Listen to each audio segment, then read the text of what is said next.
Hello दोस्तों, स्वागत है आपका सोशियोलॉजी क्लासेस के हमारे यूट्यूब चैनल पे। तो आज हम देखने वाले हैं इंडियन थिंकर इरावती कर्वे। इससे कि पहले की वीडियो में हमने काफ़ी थिंकर्स को देख चुके हैं।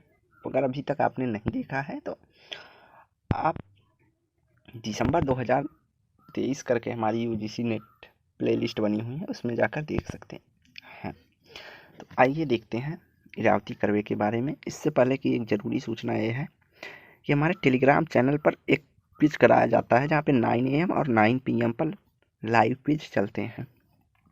और डायरेक्ट क्विज से ही आपको 60 से 70 क्वेश्चन जो है एग्ज़ाम में पूछे जाते हैं। ऐसे प्रश्न उसमें रहते हैं। तो क्लासेस के साथ साथ प्रैक्टिस भी ज़रूरी है, तो आप टेलीग्राम चैनल ज़रूर से ज्वाइन करें, जो कि उसका लिंक इस वीडियो के डिस्क्रिप्शन में आपको मिल जाएगा। तो आइए देखते हैं इरावती कर्वे के बारे में। तो इरावती कर्वे महाराष्ट्र की शिक्षाविद, मानवशास्त्री तथा समाजशास्त्री थीं। इनका जो जन्म था वह दिसंबर 1905 में मिगियान वर्मा में हुआ था।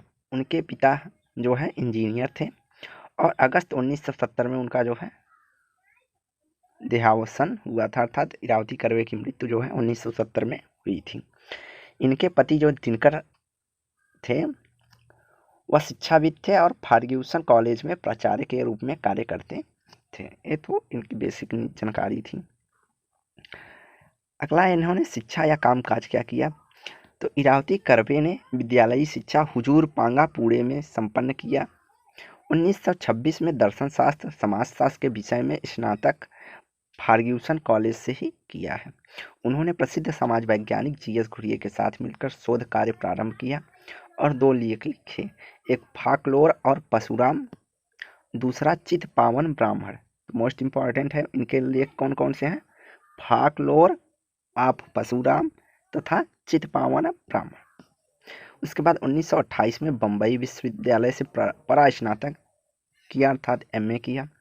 और 1928 और 28 से 30 से लेकर बर्लिन विश्वविद्यालय जर्मनी के यूजेन फिशर के निर्देशन में the normal asymmetry of the human scales and bones पर PhD की जो है उपाधि इन्होंने प्राप्त की। मानव शास्त्र में उनके शोध के लिए बर्लिन विश्वविद्यालय ने उन्हें 1930 में डीफिल की उपाधि भी प्रदान किया। तो यह उनकी उपलब्धियां थीं।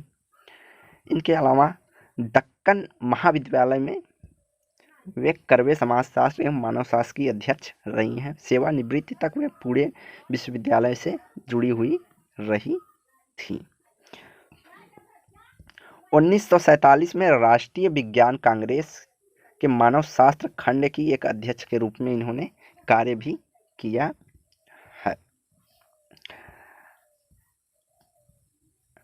कुछ समय तक पुणे विश्वविद्यालय में समाजशास्त्र की अध्यक्ष रही तथा कुछ समय तक वे SNDT विश्वविद्यालय की कुलाधिपति भी रही हैं। 1951 और 52 में उन्हें लंदन के ओरिएंटल एंड अफ्रीकन स्टडीज़ में आमंत्रित किया गया, जहां पर उन्होंने अपनी पुस्तक किनशिप ऑर्गेनाइजेशन इन इंडिया का पहला प्रारूप तैयार किया या पेश किया। अमेरिका के रॉकफेलर फाउंडेशन के मानवीय संकाय के द्वारा इन्हें जो आमंत्रित भी किया। किसे? Rockefeller foundation. यहाँ पे सबसे मोस्ट इम्पॉर्टेंट हो जाता है कि इन्हें ओरिएंटल स्टडीज़ में आमंत्रित किया, जहाँ पर इन्होंने अपनी किनशिप ऑर्गेनाइजेशन इन इंडिया जो है पुस्तक की पहला प्रारूप प्रस्तुत किया था। और यह कुछ इनकी जो है व्यावसायिक डिटेल थी। 1952 में पुणे में पहली महिला थी जो कि द्विपहिया वाहन या स्कूटर का उपयोग करती थी। महिलाओं के संबंध में उनके विचार काफ़ी आधुनिक थे। वह स्त्री मुक्ति के लिए आयोजित एक सभा में कहा कि संघर्ष केवल समान अधिकारों के लिए क्यों, हमें अधिक अधिकारों के लिए मांग करनी चाहिए। तो इन्होंने कहा कि हमें पुरुष से अधिक अधिकारों की मांग करना चाहिए, न कि केवल समानता के लिए। पद्धत शास्त्री परिप्रेक्ष्य में इन्होंने क्या क्या प्रयोग किया है। तो कर्वे उस समय पहली महिला मानवशास्त्री थी जो समाजशास्त्री विवेचनाओं के लिए संस्कृतगत और मानव भारत शास्त्र का उपयोग किया था। मानव शास्त्री तथा फिनोमिनोलॉजी, लोकगीतों की संकलनकर्ता, नारीवादी कविताओं की रचना तथा युगांत पुस्तक के माध्यम से महाभारत के संबंध में ज्ञान का विस्तार किया है। तो इन्होंने जो अपना पद्धत शास्त्र लिया वह भारत विधा शास्त्र को एक आधार बनाकर जो है इन्होंने कार्य किया है। इसमें उन्होंने जो है संस्कृति के ग्रंथ, भारत शास्त्र आदि का उपयोग करके मानव शास्त्री तथा फिनोमिनोलॉजी, लोकगीत का संकलन करके नारीवादी कविताओं की रचना की तथा युगांत जैसी पुस्तक की में महाभारत की विवेचना भी इन्होंने किया है। अब आ जाते हैं इनका पहला अध्ययन, ग्रामीण समुदायों और समूहों के संबंध में इनके क्या विचार थे। Group relation in village community. तो कर्वे और दामले जो कि 1963 में ग्रामीण समुदायों में समूह संबंधों के अध्ययन के लिए पद्धति शास्त्री प्रयोग किया। नातेदारी और जाति के अध्ययन के लिए अंतर्व्यक्ति, अंतरसमूह तथा बसावट के आधार पर गुणात्मक तथा मात्रात्मक दोनों प्रकार के तथ्यों का संकलन किया था। इन्होंने नातेदारी और जाति समूहों के अध्ययन के लिए गुणात्मक एवं मात्रात्मक दोनों प्रकार के जो है डाटाओं को इकट्ठा किया है। एक ग्राम वरकुटे पूर्वी। तो इन्होंने कई ग्रामों में अपना अध्ययन पहला जो ग्राम था वरकुटे जो पूर्वी सूखाग्रस्त पश्चिमी अर्थात उत्तरी सतारा जिले में स्थित था। दूसरा ग्राम जो इन्होंने अध्ययन किया वह अहुपे दक्कन के पठार के पश्चिमी छोर पर स्थित था। अर्थात इन्होंने दो अलग अलग डिस्टेंस या दिशाओं के गांवों का अध्ययन करके नातेदारी की चर्चा करने का प्रयास किया। और तीसरा गांव जो है पश्चिमी तट के मुहाने पर स्थित था।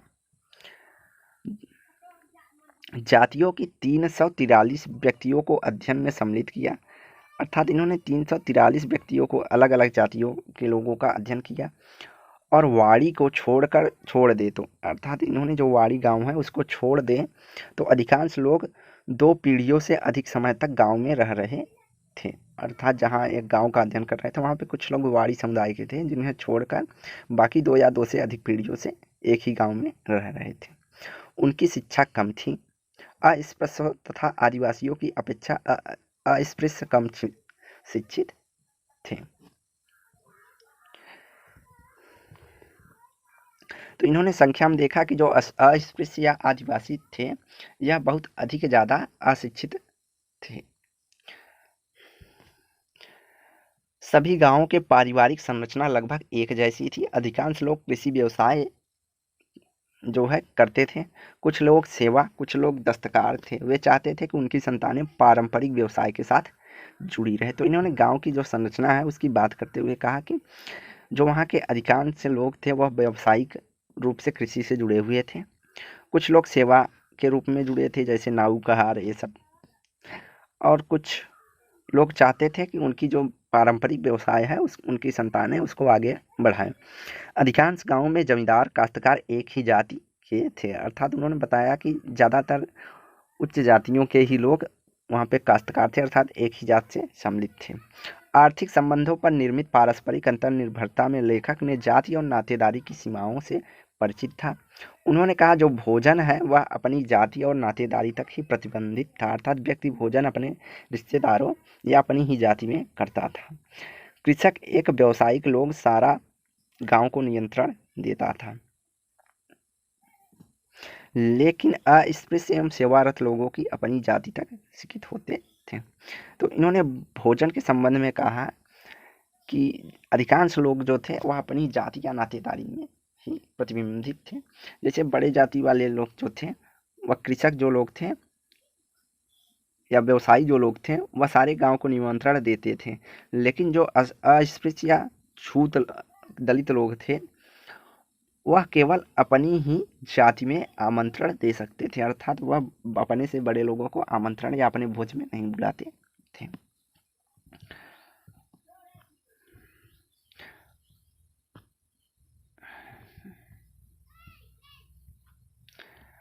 आगे इन्होंने कहा कि अनुसूचित जातियों का ग्रामीण अर्थव्यवस्था में उनका कोई जो है स्थान नहीं था। उनकी उन्नति करना कठिन काम था। जो उस समय का जो 1950-52 के समय की जो परिस्थितियां थी उस समय ये थी कि उनका जो है अनुसूचित जाति केवल सेवा प्रदान करते थे और उनकी उन्नति करना जो है बहुत कठिन कार्य था। अंततः सामूहिक गतिविधियां जाति नियमों से प्रभावित थी। The social dynamic of growing town and its surrounding area, अर्थात सामाजिक गतिशीलता जो है चारों तरफ टाउन नगर के बगल की जो गतिशीलता थी कैसी थी।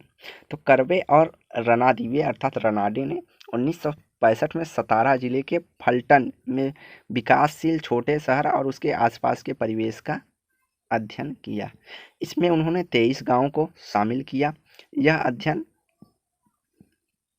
जो है लगभग इनका जो अध्ययन था क्षेत्र था वह 100 मील के अंतर्गत था। तो यह अध्ययन भारत सरकार के योजना आयोग के शोध कार्यों द्वारा प्रायोजित था, अर्थात यह एक शोध प्रोजेक्ट की तरह सर्वेक्षण की तरह इनका जो है यह योजना था। पहले पक्ष में छोटे शहर क्या हैं, इनकी स्थिति तथा आसपास के गांवों के साथ क्या संबंध रखते थे, यह जानना था। तो दो प्रकार के समाजों का अध्ययन कर रहे थे, एक नगरी एक ग्रामीण। तो पहले जो पक्ष थे इसमें इनको यह अध्ययन करना था कि शहर क्या होते क्या, उनकी स्थिति क्या है और उनका जो है गांव के साथ संबंध या प्रभाव क्या है। तो ग्रामीण और नगरी की चर्चा इनमें वो करते हैं। इनमें दो प्रकार की संस्कृति व्यवस्थाओं को उन्होंने देखा, एक दीर्घ एक लघु, अर्थात जो नगरी संस्कृति की व्यवस्था है उसमें उन्होंने दीर्घ की चर्चा की है, दूसरा लघु। लघु दीर्घ के आकर्षण वाले थे। अपने लेख को सोच और व्यवहार के उनके प्रतिमानों का पता लगाने का प्रयत्न किया जो छोटे शहर तथा गांव में धर्म शिक्षा और आर्थिक गतिविधियों को संबंधित थे। तो लेखक जो थे अर्थात इरावती कर्वे ने उनके सोच जो वहाँ के व्यक्ति होते हैं गांव के और उनके व्यवहार के जो प्रतिमान हैं उनका पता लगाने का प्रयास किया कि छोटे शहर तथा गांव में किस तरह से धर्म शिक्षा और आर्थिक गतिविधियों का संबंध देखने को मिलता है। संयुक्त परिवार के संबंध में ज़्यादा अंतर नहीं दिखाई देता है। उन्होंने कहा कि जो संयुक्त है वह ग्रामीण और नगरी में ज़्यादा अंतर नहीं दिखाई देता है। जोत के नए नियम कानून परिवारों का समान रूप से बंटवारा किया है। नगर आसपास के गांवों के लिए आकर्षक का कार्य करते हैं लेकिन 100 मील दूर गांवों के लिए नहीं। तो इनका जो अध्ययन था वह नगर था और नगर के चारों ओर बसे हुए ग्रामीण थे। तो उन्होंने देखा कि जो लगभग 100 मील के अंदर के दायरे के अंतर्गत गांव ग्रामीण शामिल होते हैं उनका प्रभाव तो नगर में देखने को मिलता है, या नगर का प्रभाव गांव पे और गांव का जो है गांव आकर्षित होकर नगर की ओर जाता है। लेकिन क्या होता है 100 मील के दायरे के जो बाहर गांव हैं वह अपनी यथास्थिति में बने रहते हैं।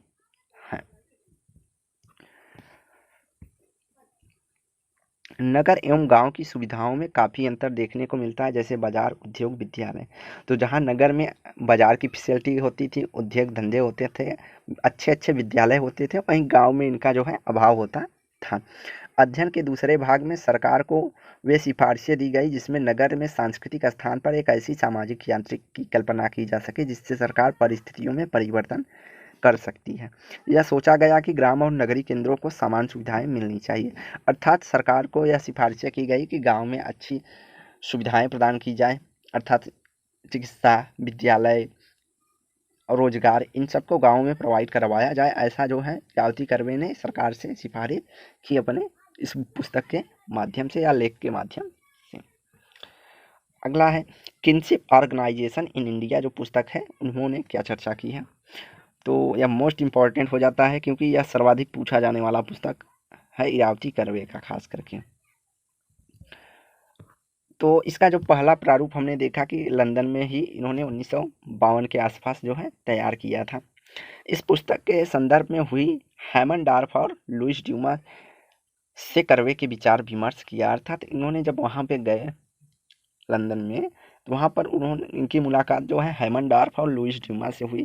तो उन्होंने गांव के अपने अध्ययन की विचार विमर्श उनसे की। भारत पहुँचने पर उन्होंने इस पुस्तक को एक आकार के रूप में प्रदान किया। 1953 में प्रकाशित पुस्तक पारिवारिक संरचना पर लिखित एक प्रमुख पुस्तक है। इसे इन्होंने 9 अध्यायों में लिखा है। तो जो किनशिप ऑर्गेनाइजेशन इन इंडिया पुस्तक है इसको इन्होंने 9 अध्यायों में लिखा है। 1953 में यह प्रकाशित हुई है और इसमें जो मुख्य विषय है वह पारिवारिक संरचना है। तो इरावती कर्वे ने नातेदारी को समझने के लिए भारत के 4 सांस्कृतिक क्षेत्रों में वर्गीकृत किया है, जिसमें इन्होंने उत्तर, मध्य, दक्षिण और पूर्व की चर्चा की है। तो मोस्ट इम्पॉर्टेंट हो जाता है, जितने भी रेड पॉइंट से नोट से लिखे हुए हैं वह डायरेक्ट एग्जाम में पूछे जाते हैं, इसलिए मोस्ट इम्पॉर्टेंट हो जाता है।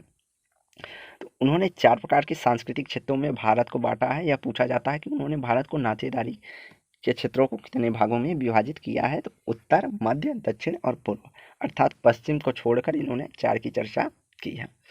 तो भारत के सांस्कृतिक परिवेश को समझने के लिए 3 तत्वों को समझना आवश्यक है। इन्होंने कहा भारत को परिवेश को समझना है तो वहाँ के भाषाई संकुल, जाति व्यवस्था और पारिवारिक संगठन को समझना अनिवार्य है। अगर आपने इन तीनों को समझ लिया है तभी भारत की परिस्थिति और संस्कृति को समझ सकते हैं। तीनों को एक तत्व एक दूसरे से जुड़े हैं और ये सब मिलकर भारतीय संस्कृति का जो है आधार बनाते हैं।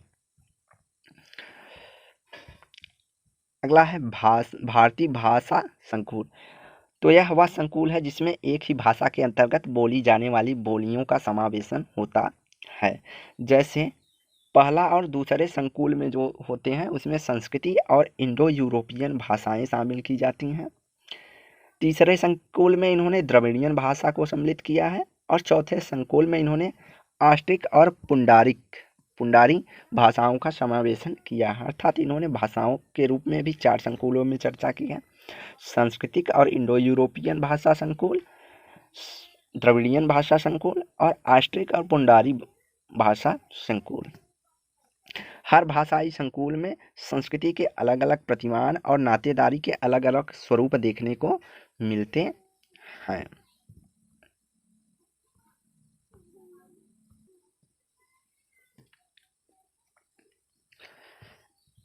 जाति संस्था। तो भारत में किसी भी सांस्कृतिक समूह को समझने के लिए जाति के स्वरूपों को समझना आवश्यक है, ऐसा कर्वे का मानना था। कर्वे द्वारा वर्णित नातेदारी को समझने के लिए जाति व्यवस्था को कुछ लक्षणों को ध्यान में रखना पड़ेगा। ऐसा कर्वे मानते हैं कि अगर हमें नातेदारी व्यवस्था को समझना है तो हमें जाति व्यवस्था के कुछ लक्षणों को समझना पड़ेगा। जैसे अंतःवैवाहिक समूह, अर्थात अपने ही समूह में विवाह करना। तो विशिष्ट क्षेत्र में बिखरे हुए जाति समूह आपस में या तो रक्त समूह या तो वैवाहिक आधार पर एक दूसरे से जुड़े हुए होते हैं। कर्वे कहते हैं अंतःवैवाहिक समूह होता है जिस कारण यह जो है एक विशिष्ट क्षेत्र में या तो अपने नातेदारी अर्थात विवाह के साथ एक दूसरे के साथ जुड़े होते हैं या अपने रक्त समूह के माध्यम से एक दूसरे के साथ जुड़े होते हैं। जाति इसीलिए विस्तारित नातेदारी समूहों का संगठन कहा जाता है। तो इन्होंने जाति को जो कहा है विस्तारित नातेदारी समूहों का एक संगठन, मोस्ट इम्पॉर्टेंट पॉइंट है। आगे कहते हैं कि जात के लिए प्रयुक्त अन्य शब्द जात या कुल है। बहुत सी जातियों की एक सी परिस्थिति होती है, जैसे ब्राह्मणों की परिस्थिति पूजा पाठ कराना अर्थात एक सी हो गई। क्षत्रिय अर्थात ज़्यादातर जमींदार के रूप में देखे जाते थे। तो इस तरह इन्होंने कहा कि बहुत सी जातियों का जो होता है वह एक सी परिस्थिति होती है। जाति एक विशिष्ट श्रेणीबद्ध व्यवस्था से बंधी हुई है। इन्होंने कहा जातियाँ जो होती हैं उसके लिए एक विशिष्ट श्रेणीबद्ध व्यवस्था देखने को मिलती है कि ब्राह्मण को सर्वोच्च स्थान प्राप्त है, उसके बाद क्षत्रिय, उसके बाद जो है अन्य व्यावसायिक वर्ण आ जाते हैं, उसके बाद जो है दलित जातियों अर्थात शूद्र की कल्पना इन्होंने चर्चा की है। तो इन्होंने कहा इनका एक श्रेणी है जो ऊपर से नीचे के क्रम में होता है। अगला है पारिवारिक संगठन। तो भारतीय संस्कृति का तीसरा जो मुख्य आधार होता है वह परिवार है। इसका मतलब है कि संयुक्त परिवार समझ लिया जाए। अर्थात इन्होंने कहा भारत में जो मूल है वह संयुक्त परिवार के रूप में परिवार कार्य करते हैं। भारत में लगभग 1000 ईसा पूर्व अर्थात ईसा के पूर्व से ही संयुक्त परिवार का समय रहा है। महाभारत के युद्ध में कर्वे का कथन है कि जो 1000 ईसा पूर्व का समय है वह महाभारत काल का समय था। उस संदर्भ में इन्होंने कहा है कि संयुक्त परिवार वह परिवार है जिसके सदस्य एक छत के नीचे रहते हैं। तो यह मोस्ट इम्पॉर्टेंट हो जाता है क्योंकि यह भी कभी कभी पूछा जाता है कि संयुक्त परिवार के बारे में कर्वे के क्या विचार हैं। तो पहला, एक छत के नीचे रहते हैं, जिसमें एक ही रसोई होती है, जिनकी समान संपत्ति होती है। पारिवारिक पूजा में वह एक ही देवता की पूजा करते हैं और एक ही माँ के संतान या किसी अन्य आधार पर एक दूसरे से जुड़े हुए होते हैं। इसे इन्होंने संयुक्त परिवार की श्रेणी में रखा है। आगे कर्वे ने के अनुसार ऐसे परिवार में 3 या 4 पीढ़ियों का निवास जो है सामान्य था।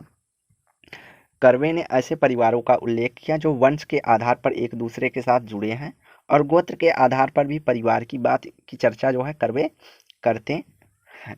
इन्होंने 2 प्रकार के परिवारों की बात करते हैं। एक में जो है पुरुष, स्त्री, पुत्र तथा पुत्रियां रहती हैं और दूसरे प्रकार के परिवार में इन्होंने छोटे भाई भी रहते हैं, जो दो पीढ़ी या 3 पीढ़ी परिवार के वर्गीकरण के रूप में देखा जाता है। तो इन्होंने 2 प्रकार की परिवार की चर्चा की है। जैसे एक में हो गए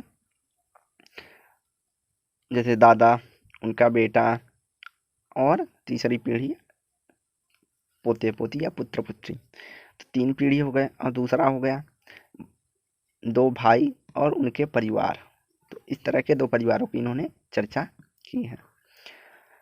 भारतीय समाज में बहुत से तनाव इन्हीं सूत्रों के साथ जुड़े हुए हैं। पहला प्रवृत्ति यह है, अर्थात विचार यह है कि अंतरों को कम से कम किया जाए, अधिक से अधिक समानता स्थापित की जाए। कुछ लोगों का मानना है कि राज्य की एक भाषा हो, एक समर्थन। तो कुछ लोग मानते हैं कि पूरे देश या राज्य की एक ही भाषा होना चाहिए, तो कुछ लोग इसका समर्थन नहीं करते।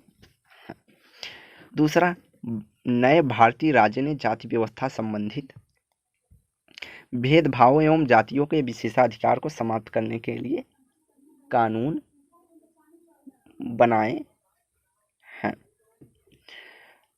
तो इन्होंने कहा भेदभाव के लिए राज्य अर्थात भारतीय सरकार ने संविधान में कुछ कानून बनाए हुए हैं ताकि भेदभाव को खत्म किया जा सके। इसके बाद इन्होंने कहा कि सामान्य आचार संहिता को भारतीय संविधान के निर्देशित सिद्धांतों में शामिल किया जाए। बहुत से कानून जो पारित किए गए हो मात्र हिंदुओं पर लागू होते हैं, अन्य पर नहीं। अर्थात जैसे हिंदू विवाह अधिनियम जो है केवल, या विवाह अधिनियम जो होता है वह केवल हिंदुओं पर लागू होता है, लेकिन मुसलमानों का अलग होता है, ईसाइयों का अलग होता है। तो ऐसे प्रकार के कानूनों से, जैसे तलाक हो गया, तलाक सिस्टम में भी अलग अलग होते हैं। तो इस तरह के कहा इन्होंने कहा ऐसे कानून बनने चाहिए जो सभी पर एक समान लागू हो। यह धर्मनिरपेक्ष राष्ट्र के सिद्धांत है। अर्थात अगर आप धर्मनिरपेक्ष सिद्धांत बनाना चाहते हैं तो किसी धर्म को अपने आधार पर कानूनों की बनाने का अधिकार नहीं दिया जाना चाहिए, ऐसा कर्वे का मानना था। संविधान का उद्देश्य बहुसंस्कृति और बहुभाषाई राष्ट्र को प्रशासित करना है।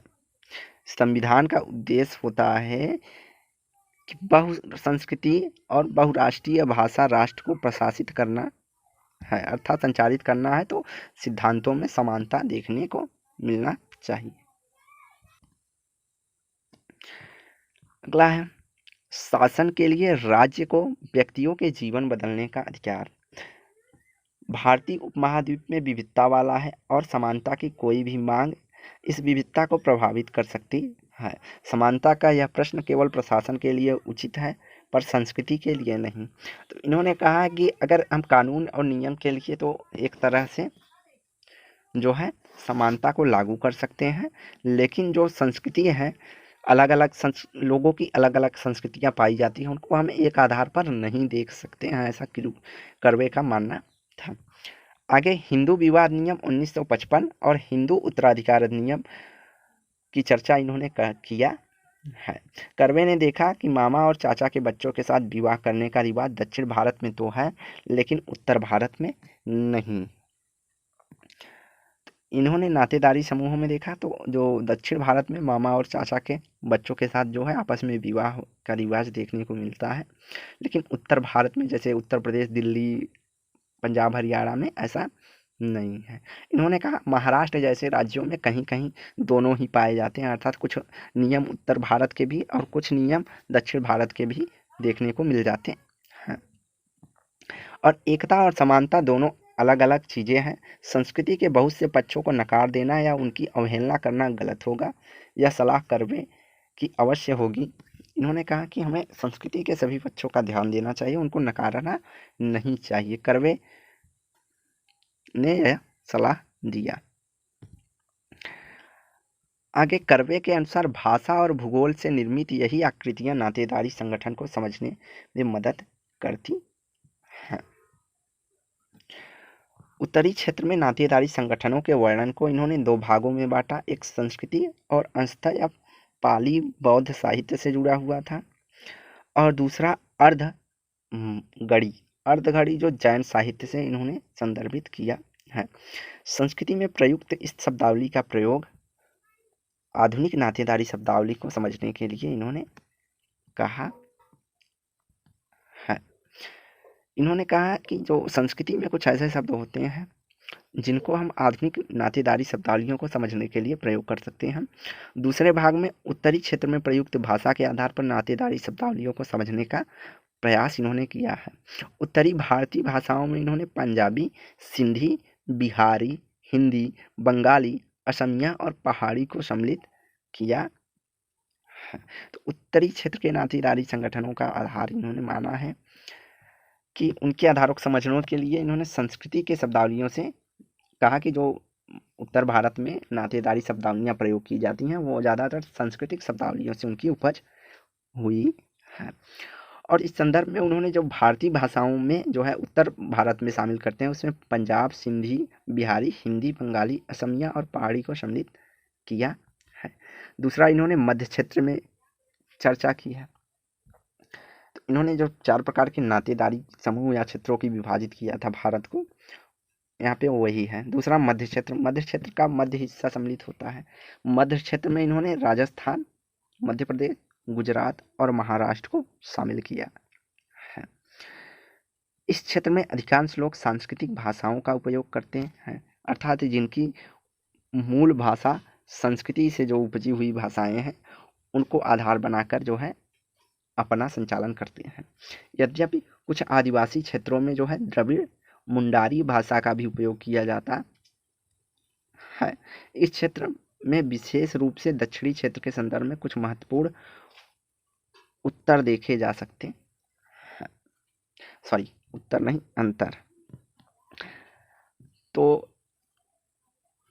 यहाँ इन्होंने कहा कि जब दक्षिणी क्षेत्र की कुछ भाषाएं तो प्रयोग की जाती हैं लेकिन उसमें कुछ मूलभूत अंतर देखने को भी मिल जाता है। अगला क्षेत्र इन्होंने दक्षिण क्षेत्र का वर्णन किया है। दक्षिण क्षेत्र को इन्होंने 2 भागों में विभाजित किया है। पहला भाग है दक्षिण व्यवस्था और उससे उत्तर भारतीय व्यवस्था में अंतर से संबंधित है, और दूसरे भाग में इन्होंने दक्षिण व्यवस्था में नातेदारी व्यवस्था और द्रविड़ भाषाई संदर्भों को बताया है। अर्थात इन्होंने 2 संदर्भों में इसको देखते हैं। पहला कि दक्षिण भारत की व्यवस्था किस तरह उत्तर भारतीय व्यवस्था में अंतर देखने को मिलता है। दूसरे भाग में इन्होंने जो चर्चा की है कि नातेदारी व्यवस्था में हमें दक्षिण भाषाई संदर्भ किस तरह देखने को मिलता है, अर्थात अंतर क्या होता है उत्तर भाषाई संदर्भ से या अन्य संदर्भों से। आगे के अपने अध्ययन में इन्होंने पूर्वी क्षेत्र की नातेदारी व्यवस्था का वर्णन किया है, जिसमें 1965 के दूसरे संस्करण में एक नया अध्याय जोड़ा गया, जिसमें इन्होंने उत्तर और दक्षिण भारत के उत्तराधिकार और संपत्ति के बंटवारे के संबंध में वर्णन किया है। मानव शास्त्रीय समस्याओं को हल करने का प्रयास कर्वे ने अपने सहयोगियों के साथ किया है और उसका वर्णन इस प्रकार किया जा सकता है। तो मानव शास्त्री में जो समस्याएं थी उस समय उनको हल करने का प्रयास करती हैं, उनके बारे में क्या विचार देती हैं, तो आइए देखते हैं। इन्होंने कहा जो नातेदारी संगठनों का संबंध है वह जाति व्यवस्था से है और यही संगम कुछ प्रतिमान पैदा करता है और जिन्हें भौगोलिक या भाषाई क्षेत्र में देखा जाता है। फिर भी एक ही भाषाई क्षेत्र में एक सी नातेदारी व्यवस्था नहीं देखने को मिलती है। इन्होंने देखा कि कहीं कहीं तो नातेदारी का संगम जो है जाति व्यवस्थाओं के माध्यम से ही देखने को मिलता है, या भौगोलिक या भाषाई संरचना के आधार पर होता है। लेकिन इन्होंने आगे कहा कि कहीं कहीं भाषा क्षेत्र तो एक होते हैं, लेकिन नातेदारी जो व्यवस्थाएं होती हैं वह अलग अलग होती हैं। दो जातियों की एक सी व्यवहारिक प्रतिमान नहीं हो सकती हैं, अर्थात प्रत्येक जातियों की अपनी अपनी व्यवहारिक प्रतिमान होती हैं, पर किसी भी जाति में परिवार प्रायः एक सा आचरण करते हैं। अर्थात सबके नियम, प्रत्येक जाति के अपने अपने कुछ नियम होते हैं, लेकिन जो पारिवारिक संरचना होती है वह एक जैसी होती है। जैसे पिता का कार्य परिवार के बच्चों का पालन पोषण यहाँ पर ही होगा, यहाँ पर भी वही कार्य होगा। तो इस तरह इन्होंने इसकी चर्चा की है। अगला इन्होंने बताया कि सामाजिक संरचना का लचीलापन सामाजिक संरचना की प्रकृति अथवा समाज की सांस्कृतिक संरचना पर निर्भर करती है। तो जैसा हमने चर्चा किया कि जो है महाराष्ट्र में हमें दो प्रकार के नातेदारी समूह देखने को मिलते हैं, जिसका कुछ भाग इन्होंने उत्तर क्षेत्र से लिया है, तो कुछ दक्षिण क्षेत्र को देखने को मिल जाता है। तो यह उस समाज की सांस्कृतिक लचीलापन की चर्चा करते हुए इन्होंने कहा है, विवाह विच्छेद ब्राह्मणों के ग्रंथों में स्वीकृति नहीं, अर्थात जो तलाक है वह हमारे भारतीय ग्रंथों या ब्राह्मणों के ग्रंथों में उसकी स्वीकृति नहीं है। लेकिन जब ब्रिटिश कानून व्यवस्था चल रहा था उसमें विवाह विच्छेद को स्थान नहीं दिया गया, अर्थात जब ब्रिटिश कालीन नियम कानून जो बनाए गए थे उनमें विवाह विच्छेद को स्थान नहीं दिया गया था। विवाह विच्छेद खास करके हिंदू विवाह नियम 1956 के तहत प्रदान किया, अर्थात भारत के स्वतंत्रता के पश्चात विवाह विच्छेद न्यायालयों द्वारा दिया जाता है।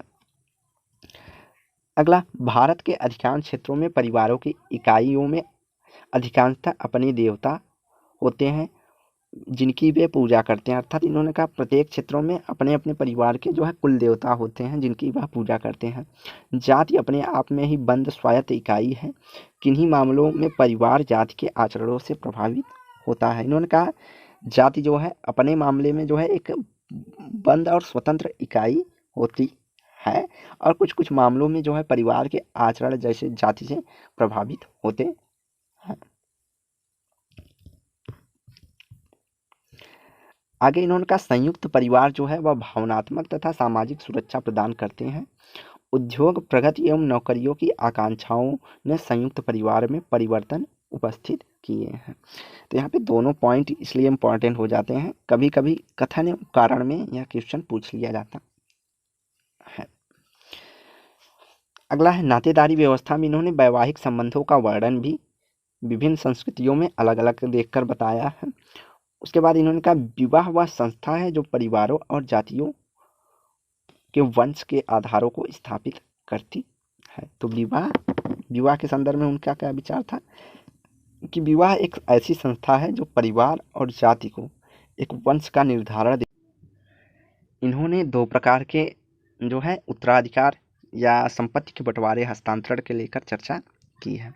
पहला, बिहार और बंगाल में दायां भाग व्यवस्था प्रचलित था, और दूसरा इन्होंने कहा कि भारत के हिंदुओं में जो प्रचलित व्यवस्था थी शेष हिंदुओं में वह मिताक्षरा के नियम थे, अर्थात संपत्ति का जो है अधिकार सभी को दिया जाता है और बिहार दायां भाग में जो है ज्येष्ठ पुत्र को दिया जाता है। तो इस तरह की जो है व्यवस्थाएं देखने को मिलती थी। लेकिन अब क्या है, जब से हिंदू उत्तराधिकार अधिनियम आया था 1956, उसके बाद जो है सभी को समान, पूरे भारत में एक समान जो है उत्तराधिकार के नियम लागू किए गए हैं। इन्होंने दो प्रकार की सत्ताओं का भी चर्चा किया है, जिसमें कहीं कहीं उत्तर भारत में ज़्यादातर या पितृसत्तात्मक व्यवस्था देखने को मिलती है, और दक्षिण भारत में जो है मातृ स्थानीय या मातृसत्तात्मक व्यवस्था देखने को बताया है।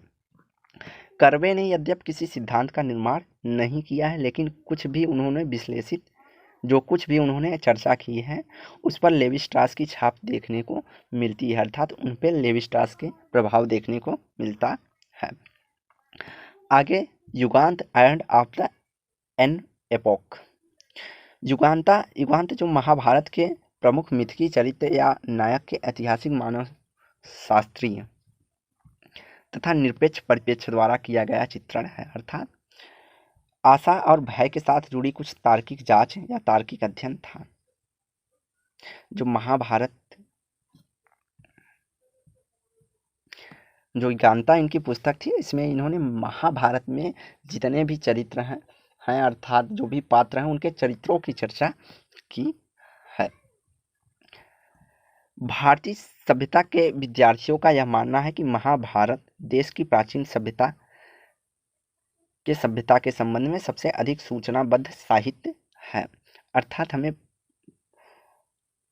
सभ्यता के बारे में जानना है तो जो है महाभारत सबसे प्राचीन सभ्यता का एक ग्रंथ है।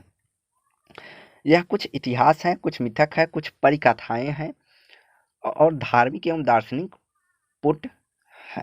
कर्वे के लिए इसे इतना अधिक स्वीकार करना कठिन था, इसलिए इसे एक कथा की ओर आकर्षित हुई और इसमें अनेक पात्र थे जो जीवन के विभिन्न पक्षों का प्रतिनिधित्व करते हैं। अनगिनत गलतियां थी, अनगिनत स्पष्टीकरण थे। कर्वे ने इन्हीं सबको मानवीय, निरपेक्ष और साहित्य मूल्यों की भावना से प्रस्तुत किया है। मानवीय आवश्यकताओं और उनके प्रति उनकी अभिव्यक्तियों की प्राचीनता में उन्होंने पहचाना था। तो कर्वे ने महाभारत के मानवीय पक्ष को खंगाला। वे महाभारत के चरित्रों के बल और कमजोरियों पर का दोनों का बखान करती हैं। अर्थात महाभारत के जो पात्र थे उनके गुणों और अवगुणों की जो है कर्वे चर्चा करती हैं। यदि कर्वे की दृष्टि से देखा जाए तो महाभारत उन विभिन्न चेहरों का प्रतिबिंब है जो प्रायः आज हम ओढ़ते हैं। अर्थात इन्होंने बताया कि महाभारत कुछ इस तरह से है जिसको आज हम दिखाने का प्रयास करते हैं। जैसे आज लोग कुछ सामने से तो अच्छा बनने का प्रयास करते हैं लेकिन अंदर से उनकी वह कुछ और होते हैं, तो उसी तरह इन्होंने इसकी बात कही है। कर्वे के लेखन में यह विश्लेषण प्रेरणाजनक है कि कर्वे द्वारा रचित युगांत महाभारत पे लिखे लेखों का संग्रह है। इसमें इन्होंने मानव शास्त्र की दृष्टि से ऐतिहासिक भावना के अनुसार लिखा है। ईसा से लगभग 1000 वर्ष पूर्व यह घटना घटी थी। लेखिका की मान्यता यह है कि प्रारंभ में यह साहित्य लेखन के प्रति जो उनकी कुछ अपेक्षाएं थी वह पहले के विश्लेषणों के विपरीत हैं। लेखिका ने इन चरित्रों का वर्तमान परिप्रेक्ष्य में विवेचना किया है। जैसे भीष्म पितामह जो थे, कर्ण थे, चरित्र उनके श्रेष्ठ विश्लेषण करते हैं।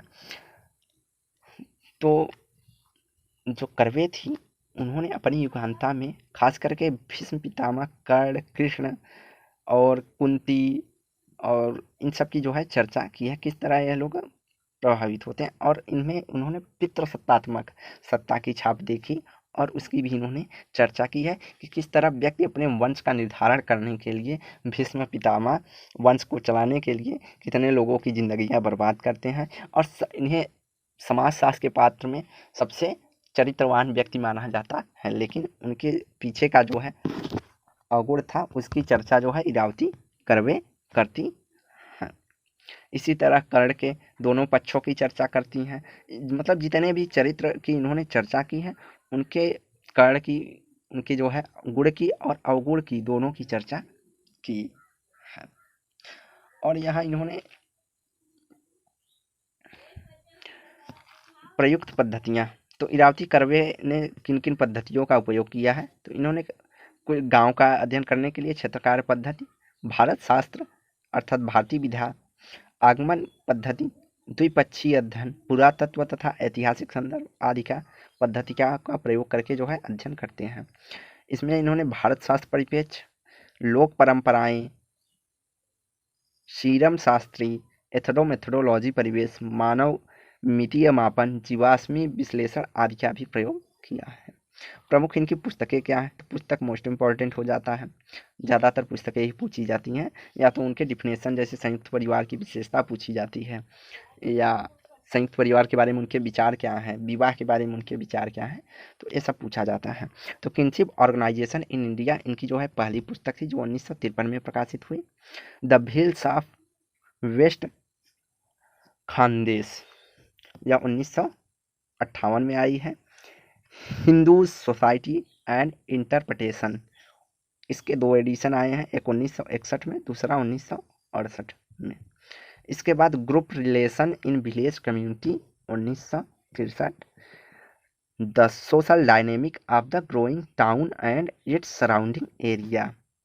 यह 1965 में आई है पुस्तक the social dynamic and growing town and its surrounding area. अगला है महाराष्ट्र लैंड एंड पीपुल 1968। उसके बाद मोस्ट इंपॉर्टेंट पुस्तक हो जाती है युगांता। तो इनकी दो महत्वपूर्ण पुस्तक हैं।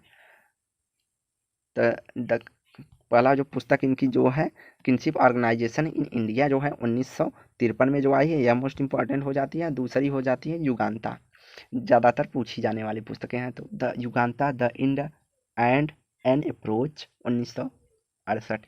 इनके अलावा इन्होंने मराठी में भी कुछ लेखन किया। परिपूर्ति मराठी में लिखा है जो 1949 में। आमची संस्कृति मराठी में, संस्कृति मराठी में लिखा है। गंगा जल मराठी 1972 में। गंगा जल भी कई बार पूछा गया है। भौरा मराठी, तो यह भी मराठी से संबंधित इनके महत्वपूर्ण फैक्टर हैं। तो यह कुछ इरावती करवे से मोस्ट इम्पॉर्टेंट पॉइंट थे जिनको हमने देखा। तो आज की वीडियो यहीं समाप्त होती है। वीडियो को लाइक एंड शेयर कीजिए, चैनल को सब्सक्राइब कीजिए। धन्यवाद।